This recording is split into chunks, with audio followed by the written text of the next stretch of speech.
को पहले भी बताया था कि भिलाई जो शुगर मिल है बजाज की, तो उन पर लगभग करोड़ों रुपए, 100 करोड़ रुपए बताया जा रहा है जो बकाया है। पिछले साल का भी पेमेंट अभी तक किसानों को नहीं मिल पाया। और ऐसे में जब इतनी महंगाई है, शिक्षा, रोजगार सब कुछ महंगा है, तेल डीजल सब महंगा है, तो ऐसे में ये किसान किस तरह से अपनी रोजी रोटी चला पा रहे हैं, किस तरह से अपनी खेती को आगे बढ़ा रहे हैं, किस तरह अपना कारोबार कर रहे हैं। तो आज जो है राष्ट्रीय किसान मजदूर संगठन के जो पदाधिकारी हैं वो गांव-गांव जनसंपर्क कर रहे हैं। लगभग 20 गांव का टारगेट बनाया हुआ है। तो इस समय हम पहुंचे हुए हैं ग्राम नांगल जट में, और जो यहाँ के जो किसान हैं वो भी भिलाई शुगर मिल से ही जुड़े हुए हैं। तो आइए हम आप किसानों से जानते हैं कि उन्हें किस तरह की दिक्कतों का सामना करना पड़ रहा है और उन्हें कैसा लगता है जब अपनी जो मेहनत की जो वो फसल बेचते हैं उसका भी उन्हें पेमेंट नहीं मिलता, उसके लिए भी उन्हें आंदोलन करने पड़ते हैं या संगठन का सहारा लेना पड़ता है। तो आइए बातचीत करते हैं हम किसानों से। मेरा योगेंद्र चौधरी। अच्छा योगेंद्र जी, आप यहीं के निवासी हैं? जी, नांगल जट का। अच्छा, तो आपका गन्ना कौन सी मिल पे जा रहा है? ये बजाज भिलाई मिल। तो हमने सुना है कि पेमेंट काफी रुका हुआ है वहाँ का। पेमेंट तो लगभग 100 करोड़ तो पिछले साल का है। अच्छा। और 160 करोड़ इस साल का हो गया। अच्छा, 160 करोड़ इस साल का भी हो चुका है। इस साल का हो गया, बड़ी दिक्कत है। अच्छा, जैसे आजकल शिक्षा भी बहुत महंगी है, बच्चों की हर चीज पे महंगाई बढ़ती जा रही है कोरोना काल से, और डीजल वगैरह भी इतना महंगा है, आधुनिक तकनीकें आ गई हैं। तो ऐसे में आप किस तरह से मेंटेन कर पाते हैं? पिछली बार तो खैर अपने गेहूँ बेच लेते, मुंजी बेच लेते, अब तो वो भी व्यवस्था खत्म हो गई। योगी जी ने सांड छुड़वा दिए हैं, जो है नहीं हो रहा।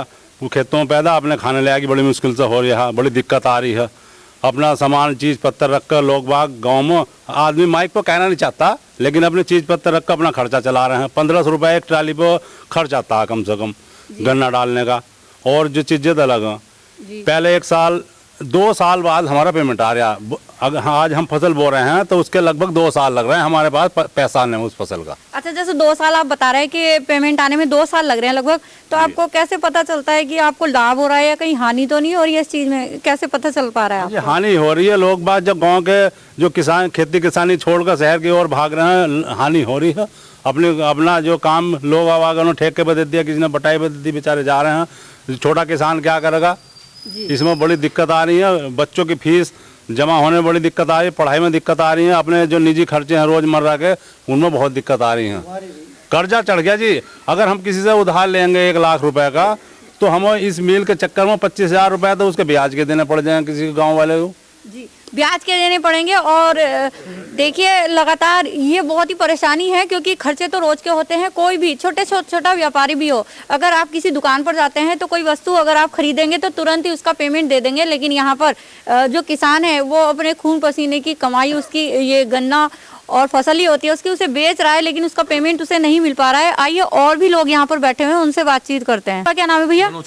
अच्छा मनोज जी, आप भी यहीं के निवासी हैं? अच्छा, जैसे आपकी खेती काफी होगी तो आप मजदूरों से भी कराते होंगे या स्वयं करते हैं? नहीं, मजदूर से करा, मैं स्वयं भी करा। तो जैसे अभी पेमेंट नहीं आ पाता तो फिर मजदूरी वगैरह देने का कैसे होता है? भाजी मना कर दिया, ठेकेदार ने पैसे नहीं दिएगा, मुझे गन्ना छोड़ने का आग देनी पड़ेगी। क्या करेंगे जब ठेकेदार ने मना कर दिया गन्ना छोड़ने का? बिल्कुल पैसे नहीं जा रहे हैं, हम है नहीं। अच्छा, लगभग जैसे 1 क्विंटल जो गन्ना होता है उस पे पूरा खर्च कितना आ जाता होगा? अब है 400-450 रुपए का। अगर सारा मजदूर से करामो तो, अगर सारा मजदूर से करामो अपने आप ना करें तो ज्यादा बैठा 450 ऊपर बैठेगा जी खर्च 1 क्विंटल का। रेट भी कम से कम 500 रुपए होना चाहिए, तब आगा हो सकता है। बहुत बुरी हालत है किसान की। इस टाइम ये है कि मजदूर किसान के आने को तैयार नहीं, ये हालत हो गई। रेट भी डिक्लेयर नहीं है, हमें ये नहीं पता हमारा किस भाव में जा रहा है हमारा सामान।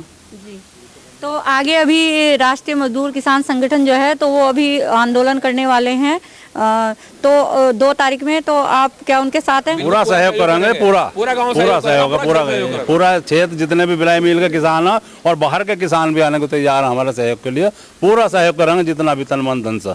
जी, तो देखिए दोस्तों, बड़ी विडंबना है कि जो हमारा देश, मैंने पहले भी कहा था कि कृषि प्रधान देश कहा जाता है और किसानों का देश है, कृषि प्रधान है, लेकिन यही विडंबना है कि आज ये किसान अपनी जो मातृभूमि को छोड़ के, अपने बच्चों को, कोई भी किसान नहीं चाहता कि उसका जो बालक है वो आगे कृषि करे, बल्कि उन्हें वो चाहते हैं कि शहर में पलायन कर रहे हैं लोग, क्योंकि इस समय जो किसान है बड़ी विडंबना से गुजर रहे हैं। तो कुछ महिलाओं से भी हम बातचीत करेंगे, क्योंकि महिलाएं ही घर की धुरी होती हैं और जो बजट होता है वो उन्हीं के अंडर में होता है, खर्चे वही चलाती हैं, तो कितनी दिक्कतों का सामना उन्हें भी करना पड़ता है। हम आगे महिलाओं से बातचीत में जानेंगे।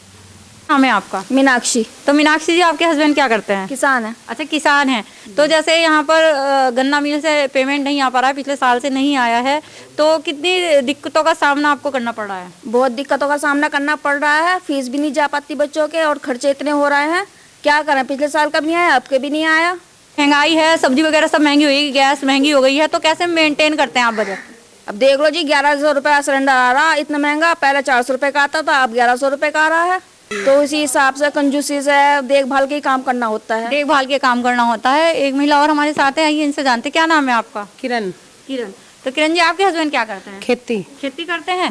तो जैसे पेमेंट तो आ नहीं रहा करने का, तो कभी कभी आपका मन नहीं करता कि इससे तो कुछ और काम कर लो? वो तो करता है, अच्छा। क्यों नहीं करता। जब हमें बताओ, हमारे बच्चों की फीस जाएगी, हमें घर के खर्चे भी चाहिए और सभी चीज पे महंगाई है, खाद पे, तेल पे, पानी पे, हर चीज पे ही है। बिजली का बिल भी देना पड़ता है। तो बताओ कहाँ तक भरे। कि सरकार बनाई कोई इसलिए थोड़ी बनाई थी कि जो हमें कुछ ही वो नहीं मिलेगी, नहीं किसी चीज पे छूट है, नहीं कुछ है। तो हमें तो हर चीज के लिए परेशानी भरनी पड़ी। हमारे तो घर वाले भी बीमार हैं, तो बताओ घर के परिवार के सदस्य भी बीमार है, कहाँ से ला मैं उनके लिए? जी। तो क्या कहना चाहेंगे सरकार को? हमें पैसा चाहिए। अच्छा, पैसा चाहिए। हाँ जी। बस हमें ना सरकार बनाई तो हमें यो तो हमें पेमेंट टाइम पे मिलना चाहिए, हमें और कुछ थोड़ी चाहिए। जी, और कुछ नहीं चाहिए, केवल अपनी जो उनकी मेहनत है उसकी कमाई चाहिए। साल की साल मेहनत हमारी साल की साल मिलनी चाहिए। खार हमारा पर के साल का रुका पड़ा, तो बताओ हम अपने बच्चों का खर्च कहाँ से करें? जी। अब अपने डंगर पालते हैं, उनमें ही गुजारा कर रहे हैं अपना, तो और कहाँ से करें हम, बताओ। जी। देखिए, दूध वगैरह बेचकर अपना गुजारा ये लोग करते हैं, क्योंकि महिलाएं मेहनती होती हैं, जो ग्रामीण होती हैं। इस समय इतनी ठंड हो रही है, तो रात को आपके हस्बैंड वगैरह जाते भी होंगे, तो आपको चिंता रहती होगी। तो चिंता क्यों नहीं रहती, बताओ। उन्हें तो पैरालाइज है, वे तो बहुत परेशान है, और फिर भी जंगल में जाते हैं ठंड में। आप ही बताओ कैसे कर रहे भी। और मजदूर रख रहे हैं, मजदूरों की बताओ, मजदूर वो तो लेगा पैसा, कहाँ से लाएंगे? जी। अपने खर्च बंद करेंगे मगर उन्हें देंगे, और अपने बच्चों के खर्च बंद करें। बताओ, अब इनकी एग्जाम फीस भी जानी है और वैसी फीस भी जानी, कहाँ से लाएं?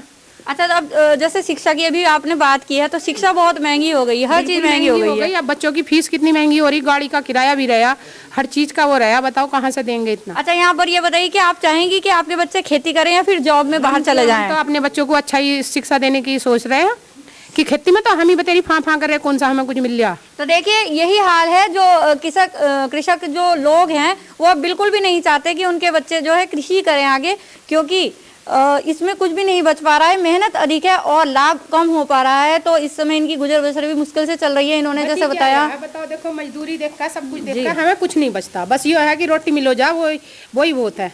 अन्य बचत नहीं है। कोई सोचे खेती में बहुत भारी आमदनी नहीं है, जब खर्च इतना महंगा है। तो देखिए, किस चीज पे महंगाई नहीं है, तो क्या ये कृषि प्रधान देश हमारा धीरे धीरे समाप्त हो जाएगा? क्योंकि जो इनके बच्चे हैं वो आगे कृषि बिल्कुल भी नहीं करना चाहेंगे, क्योंकि इसमें इन्हें कोई लाभ नहीं हो पा रहा है, मेहनत अधिक और लाभ कम है।